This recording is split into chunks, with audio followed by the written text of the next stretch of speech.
Hi, family, friends, and everybody who's checking into this Virgin blog. This is American Me. So my friends and my family and those of you who don't know me, it's no secret that I am a Christ follower and a conservative. In most cases that means I vote Republican. Doesn't always mean that. Very rare occasions I do vote Democratic. I've kept over the years a philosophy that my parents passed on to me, and that is to prayerfully and conscientiously vote for the best person for the job.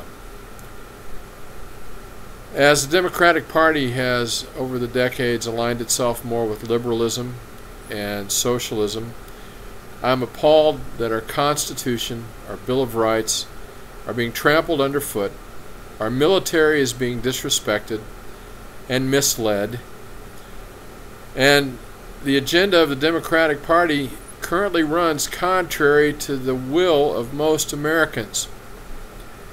I'm going to explain a little bit further about some of the details in what this single-payer system, which we've called Obamacare, means, as it was ferreted out by a Texas judge, and he's not the only person who did that. Why in the world do you think Nancy Pelosi said, just read it, then sign it?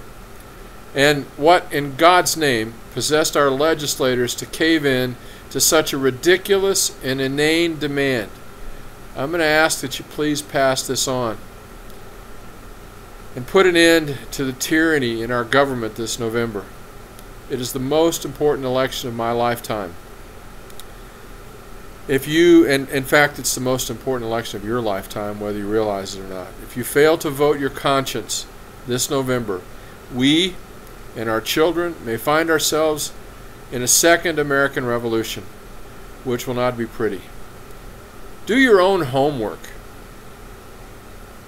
If you care about this country, read the Declaration of Independence. Read the Constitution.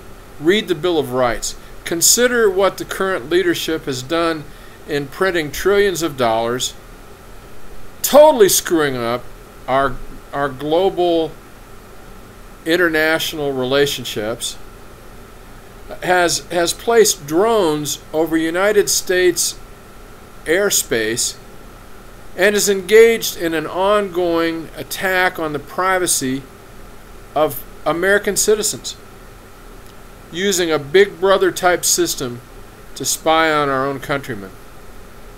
Study the agendas of the two parties, and unfortunately I believe they're both inadequate. I think there's been error on both sides of the aisle, to be very fair.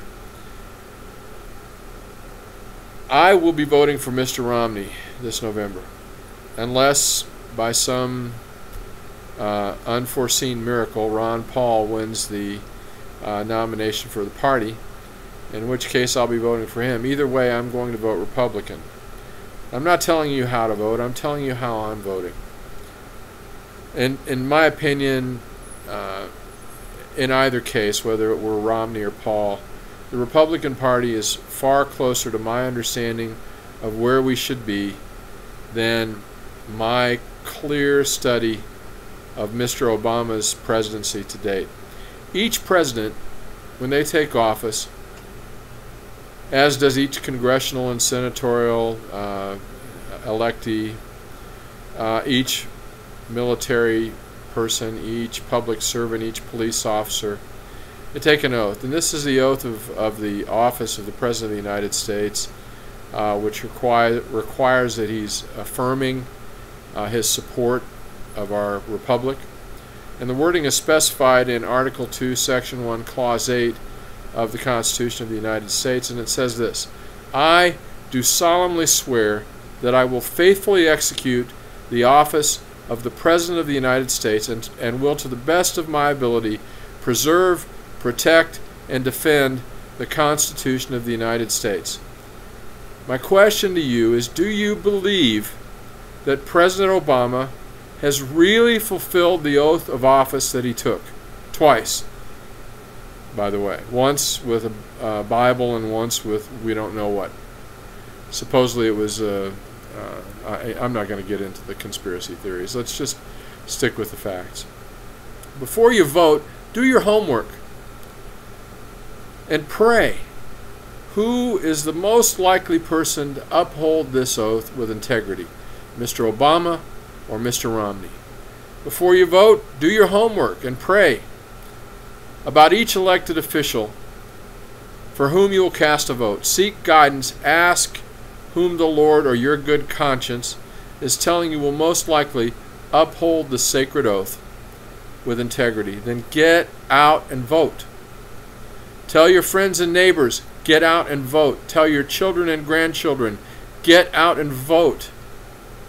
Or when you're 76 and need cancer treatment, I'll explain to you a little bit about how Obamacare is going to treat you a little bit later. If you fail to vote this November, you're no better than a turncoat, and it's not the same as a traitor, a turncoat to the generations past and the generations yet to come in this great republic. I hesitate to use the word traitor because that's reserved for those who take some clear anti-American action. Your inactivity will express your apathy and will affront the will of all generations that have led to this election and intended to continue this great republic, and it will be an affront to all future generations who may or may not have the opportunity to know the reality of certain unalienable rights, among them life, liberty, and the pursuit of happiness. Make this viral and send it across the U.S. and back. I'm just a plain John American citizen, American me.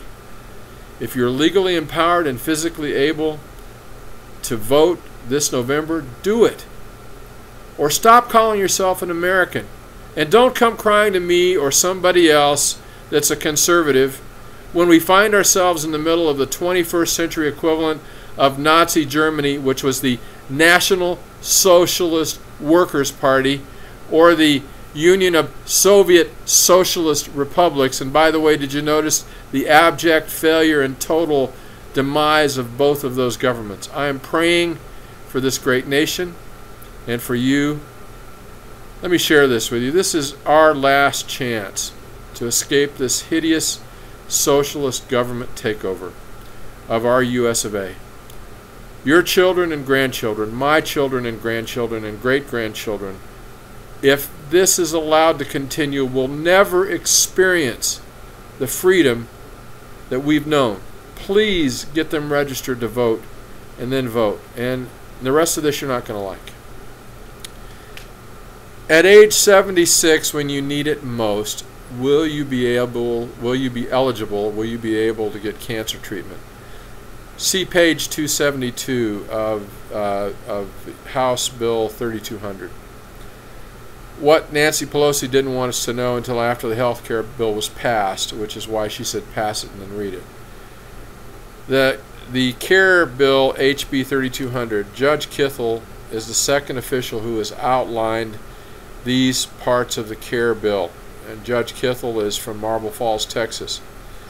I'm going to read some of the most egregious sections. Page 50, section 152. The bill will provide insurance to all non-U.S. residents, even if they are here illegally. Page 58 and page 59. The government will have real-time access to an individual's bank account and have the authority to make electronic fund transfers from those accounts. Page 65, section 164. The plan will be subsidized by the government for all union members, union retirees, and community organizers such as the Association of Community Organizations for Reform, ACORN. I'm sure you've read a little bit about their, shall we say, inappropriate behavior. Page 203, line 14 and 15. The tax imposed under this section will not be treated as a tax. Now, if that's not Orwellian doublespeak, I have no idea what it is. How could anybody in their right mind come up with that conclusion? Page 241 and 253. Doctors will all be paid the same, regardless of specialty, and the government will set all doctors' fees. Page 272, section 1145. Cancer hospitals will ration care according to the patient's age. Page 317 and 321. The government will impose prohibition on hospital expansion. However, communities may petition for an exception. Page 425, line 4 through 12. The government mandates advanced care planning consultations. Those on Social Security will be required to attend an end-of-life planning seminar every 5 years, which is basically death counseling. Page 429, lines 13 through 25. The government will specify which doctors can write an end-of-life order. Finally, it is specifically stated that this bill will not apply to members of Congress. Members of Congress are already exempt from the Social Security system and have a well-funded private plan that covers their retirement needs. If they were on our Social Security system, I believe they would find a very quick fix to make the plan financially sound for their future. You know, I mentioned earlier that I am a conservative. I'm a Christ follower. One of my favorite scriptures, which really crosses all boundaries, whether you're an atheist or a theist or a Christian or a Jew or even a Muslim, I believe these words would apply to you. And what does the Lord require of you, O man, but to do justly and to love mercy and to walk humbly with your God? For God's sake, for the sake of this generation and the generations to follow, search your heart, do your homework, and get out this November and vote. Thank you very much. God bless you, and God bless America.